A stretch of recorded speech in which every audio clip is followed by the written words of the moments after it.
आज हम लोग देखने वाले हैं क्रैश कोर्स के तरह से, यानी कि पॉलिटी स्टार्ट करेंगे, महज 30 घंटा में ख़त्म हो जाएगा हम लोग का पॉलिटी का जो भी सिलेबस है 30 घंटा में। ये टू द पॉइंट बात किया जाएगा, इसमें कोई इधर उधर की बात नहीं किया जाएगा, न ज़्यादा अगर महत्वपूर्ण टॉपिक नहीं है उस पर चर्चा नहीं होगी। जहाँ से अधिक सवाल बनने की अपेक्षा है वही चीज़ यहाँ डिस्कस किया जाएगा। एकदम कम समय में अधिक आपको क्वेश्चन एग्जाम को देखने को मिल सकता है, यानी कि इनपुट आपको कम देना पड़ेगा और आउटपुट अधिक से अधिक आने की अपेक्षा होगी। ठीक है ना। तो हम लोग स्टार्ट करने वाले हैं पॉलिटी में। शुरुआत कहाँ से होता है? संविधान सभा से। इस चैनल पे हमको जिम्मेदारी दिया गया कि आप सभी सिलेबस को कम समय में आप बता दीजिए, यानी कि जैसे कि लेखन को होता है ना कि डीपली पढ़ रहा है विस्तारित रूप से फायदा है ना कि आपको 100 में 95-98 तक मिल जाएगा। क्रैश कोर्स में क्या होगा ना कि 60-80% ही मिलेगा, इसमें 100 की चांस नहीं रहता। 100 वही जो डीपली पढ़ता है फाउंडेशन बैच उसी में। क्रैश कोर्स में कि आपको 60-80 के आसपास पहुंचा देगा। ठीक है ना। हाँ, देखने वाले क्या ऐसे ही क्रैश कोर्स आएगा, पॉलिटी, हिस्ट्री, ज्योग्राफी तीनों सब्जेक्ट आएगा। हो सके तो इकोनॉमिक्स के देखेंगे बाद में। अभी पॉलिटी में देख रहे हैं, शुरुआत कहाँ से होता है? संविधान सभा से। तो वही देखेंगे हम संविधान सभा से। इसका बाबू ओनली हम समझाएंगे, इसका पीडीएफ हम डिस्क्रिप्शन में अपलोड करा देंगे। थोड़ी देर हो सकती है लेकिन डिस्क्रिप्शन में मिल जाएगा, लिखाने में बहुत टाइम चल जाएगा, इसलिए आप समझ जाइए। अगर समझ में कहीं नहीं आए तो कमेंट भी करिए। यानी कि क्रैश कोर्स ये है तो ऐसा नहीं कि नहीं समझ में आएगा, जो भी यहाँ डिस्कस किया जाएगा पूरा एकदम दिमाग में बैठ जाएगा। फालतू नहीं कि जल्दी जल्दी खींच रहे हैं, ऐसा नहीं। जो लिमिटेड टॉपिक है मैं सिलेक्ट कर लिया हूँ, लेकिन उसको आपको दिमाग में बैठा देना है, किस माध्यम से याद करें। इसलिए पीडीएफ के एक सरसरी निगाह से देख लीजिएगा, वो जल्दी याद हो जाएगा। ठीक है ना।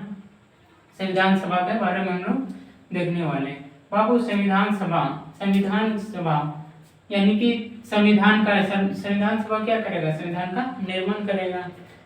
संविधान का निर्माण यानी कि मेन हम लोग का मुद्दा है कि संविधान का निर्माण हो जाए। जब देश आज़ाद हुआ तो देश आज़ाद होने के कगार पर था, तो भारत के लोगों बोला कि हमको एक संविधान चाहिए, उसके लिए संविधान सभा का निर्माण हो।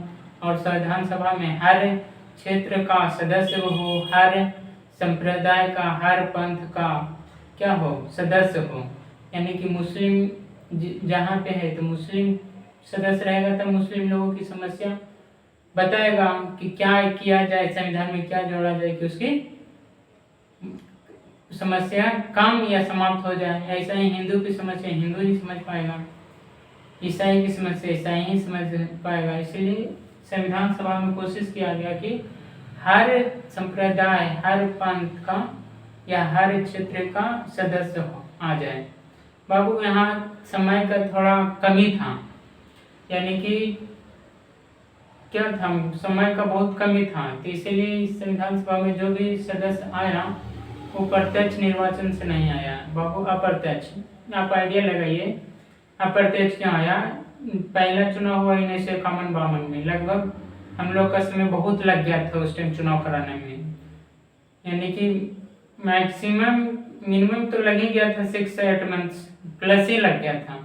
आइडिया नहीं, लेकिन इससे ज़्यादा लग गया था बाबू। उतना कहाँ से समय है, नहीं है ना। यहाँ पे है कि जल्दी से जल्दी हम लोग का संविधान सभा का गठन हो जाए, ज़्यादा से ज़्यादा समय हम लोग संविधान निर्माण करने में समय दें, क्योंकि संविधान ही मेन टॉपिक है, नहीं कि संविधान सभा है।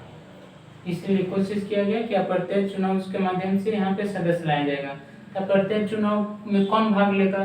तो बाबू पहले ही अंग्रेज लोग क्या किया था कि प्रांत में एक विधानसभा के माध्यम से एक सरकार दे दिया था कि यहाँ पे सरकार भारत के लोग ही चलाएगा। तो प्रांतीय विधानसभा का चुनाव होता था, तो वह चुनाव जो जीत कर गया था प्रांत में पहले से, उन्हीं लोग ने संविधान सभा के सदस्यों को चुनने के लिए अपना वोट किए। यानी कि डायरेक्ट जनता नहीं वोट किया, पहले जनता, पहले अभी नहीं, पहले ही जनता पहले प्रांतीय विधानसभा का चुनाव किया, उस टाइम जनता प्रत्यक्ष रूप से वोट दे दिया, और बाद में जब प्रांतीय विधानसभा का चुनाव हो गया, उसमें जो भी सदस्य जीते निर्वाचित हुए, वही संविधान सभा के सदस्यों को वोट डालकर चुनाव किए। तो समझ जाइएगा। तो इस संविधान सभा में क्या हुआ? अच्छा, इस संविधान सभा का गठन कुछ न कुछ तो विचार होगा ना, तो इसका बैकग्राउंड देखते हैं। तो बाबू इसका बैकग्राउंड देखा जाए। अच्छा, संविधान जरूरी क्यों है? संविधान क्यों चाहिए? किसी भी देश का, जैसे अलग अलग देश का अलग अलग संविधान होता है, यानी कि संविधान एक समान एक रूप नहीं होता है, क्योंकि अलग अलग देश का अलग अलग समस्या है, चाहे भौगोलिक समस्या या सामाजिक समस्या, वहाँ पे क्या कुरीतियाँ हैं उसको कैसे खत्म किया जाए, या सामाजिक दोष क्या है उसको कैसे, या इस समाज का क्या मेंटेलिटी है, कैसे सोचता है, उसी को ध्यान में रखकर एक समाज संविधान बनाया जाए। और ये बाबू जो भी समस्या है तो वहाँ के देश के लोग होगा तब ना समझेगा कि हाँ ये समस्या, तो इस तरह से हम लोग संविधान का निर्माण, संविधान में ये प्रावधान जोड़ेंगे तो कंट्रोल करके रखेंगे हम लोग जनता को, और एक सही दिशा में लेकर जाएंगे। बात आ रहा है समझ में? तो संविधान क्यों चाहिए? संविधान क्यों चाहिए? तो भारत का संविधान है, तो भारत के बारे में बात करें तो भारतीय मूल्यों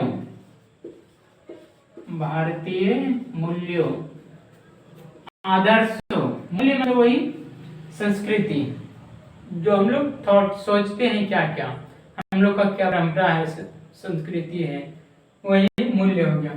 आदर्शों मतलब कि अभी प्राप्त नहीं हुआ, लेकिन इसकी ओर जाने की कोशिश कर रहे हैं। यानी कि आदर्श होता है ना कि हमारा लक्ष्य है कि ये प्राप्त करना है, जब तक प्राप्त नहीं हुआ तो आदर्श, अगर प्राप्त हो गया तो व्यवहारिक हो जाता है। मूल्यों, आदर्शों एवं लोगों की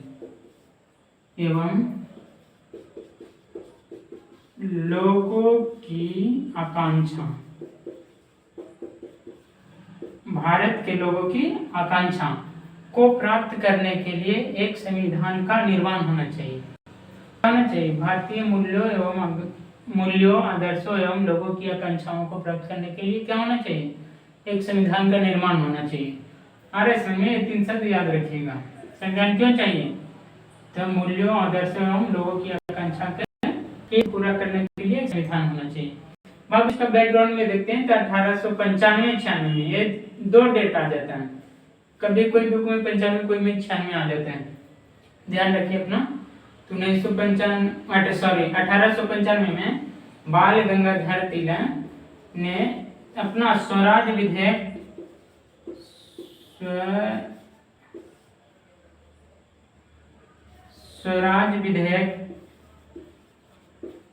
विधेयक में संविधान की चर्चा किए थे, संविधान सभा की मांग किए थे। किसमें? तिलक ने स्वराज विधेयक में संविधान सभा की मांग किए थे सन 1895। फिर इसके आगे आते हैं बाबू तो 1922 ईस्वी में। 1922 ईस्वी में महात्मा गांधी जी ने क्या किए? 1922 ईस्वी में महात्मा गांधी जी ने अंग्रेजों से भी मांगी कि हमको संविधान का निर्माण होना चाहिए। यानी कि 1922 ईस्वी में भी संविधान की मांग करते हैं कौन? महात्मा गांधी। कौन करते हैं? महात्मा गांधी। लेकिन ये दोनों बाबू ऑफिशियल, औपचारिक नहीं था, आधिकारिक रूप से मांग नहीं किए थे, यानी कि औपचारिक, आधिकारिक, ऑफिशियल नहीं था। एम.एन. राय जब आते हैं, कौन? एम.एन. राय। एम.एन.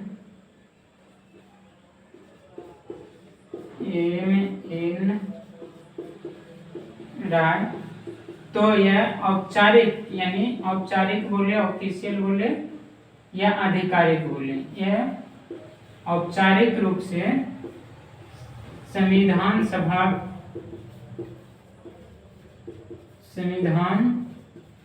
सभा की मांग की। कौन? एम.एन. राय ने औपचारिक रूप से संविधान सभा की मांग की, यानी कि लिखित रूप में एक ऑफिशियल डॉक्यूमेंट के माध्यम से, ऑफिशियल औपचारिक दस्तावेज के माध्यम से मांग की थी। कौन? एम.एन. राय। आ रहा है इसमें में। अब बाबू एक चीज और ध्यान में रखिए कि 1939 ईस्वी में द्वितीय विश्व युद्ध का आरंभ हो गया था और जर्मनी द्वितीय विश्व युद्ध में जर्मनी शुरुआत से ही बढ़त बना के रखा है और इंग्लैंड कमजोर स्थिति में देख रहा है, यानी कि इंग्लैंड देख लिया कि द्वितीय विश्व युद्ध में हम कमजोर स्थिति में, इसीलिए भारत से एक वादा किया। क्या किया कि आप हमको अभी साथ दीजिए, हम आपको ये युद्ध के बाद आजाद कर देंगे। इसीलिए 1940 ईस्वी में, अब बाबू ये पहले ही ऐसा बोलना था 1914 ईस्वी में प्रथम विश्व युद्ध के समय, यही बोलकर भारत से अपना मदद मांग लिया और अपना काम हो गया तो वही जालियांवाला बाग रॉलेट एक्ट ला दिया। इसलिए पूरा ये आइडिया तो मालूम ही था कि अंग्रेज धोखा दे देता है बाद में, इसीलिए 1940 ईस्वी में जब बोला तो माना नहीं इंडिया के लोग। लेकिन औपचारिक रूप से तब अंग्रेज बोला, यानी कि ब्रिटिश सरकार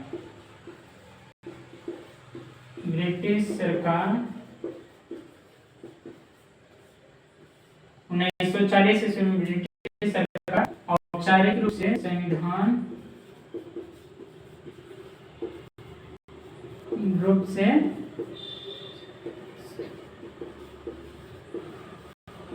संविधान सभा की बात की, संविधान सभा की बात की। समझ में 1940 ईस्वी में ब्रिटिश का औपचारिक रूप से संविधान सभा की बात कही। फिर बाबू और दिन पर दिन इंग्लैंड बहुत कमजोर होता जा रहा था, जर्मनी हावी होता जा रहा था, यानी कि हिटलर, इसलिए उसको डर पैदा हो गया कि अब हार जाएंगे, इसलिए भारत को क्या एक भरोसेमंद लेना चाह रहा था। लेकिन 1940 ईस्वी में कुछ किया नहीं, लेकिन 1942 2 साल हुआ तो 1942 ईस्वी में, और 1942 ईस्वी में भारत छोड़ो आंदोलन होने वाला है, तो सरकार के पास एक गुप्तचर होता है, इंटेलिजेंट होता है, तो क्या कहता है इंटेलिजेंट ब्यूरो पूरा पता करता है क्या किसके मन में क्या चल रहा है। तो उसको आइडिया आ गया था कि 1942 ईस्वी में कोई ना कोई तो बड़ा आंदोलन छड़ने वाला है इंडिया में, इसीलिए बोल दिया कि 2 साल हो गया, अब कुछ नहीं करेंगे तो भारत में भी आंदोलन हो जाएगा, इसलिए 2 मोर्चा पर को लड़ने में बहुत नुकसान है। इसी द्वितीय विश्व युद्ध में हम बहुत कमजोर स्थिति में जा रहे हैं और लड़ने का पक्ष में नहीं था कि कब बाइकआउट करते, कब हट जाए, लेकिन टारगेट हिटलर इंग्लैंड पर ही कर रखा था, इसलिए मजबूरी में भी लड़ना पड़ रहा था। इसलिए डर के क्या कर रहा था कि भारत में आंदोलन ना हो, निकल जाए, उसके बाद भारत देख लेंगे। लेकिन बाबू 1942 ईस्वी में जब भारत छोड़ो आंदोलन होने वाला था, यह हिंसात्मक आंदोलन था, तो बहुत मुश्किल होता ना, इधर भी सेना, इधर भारत में भी सेना लगाना पड़ता, यानी कि 2 मोर्चा पर उसको लड़ना पड़ता। तो 1942 ईस्वी में क्रिप्स प्रस्ताव लेके आ गया, क्रिप्स प्रस्ताव क्या संविधान सभा का गठन हुआ, लेकिन कब होगा?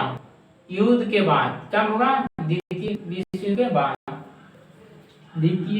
के बाद, यानी कि युद्ध के बाद संविधान का गठन,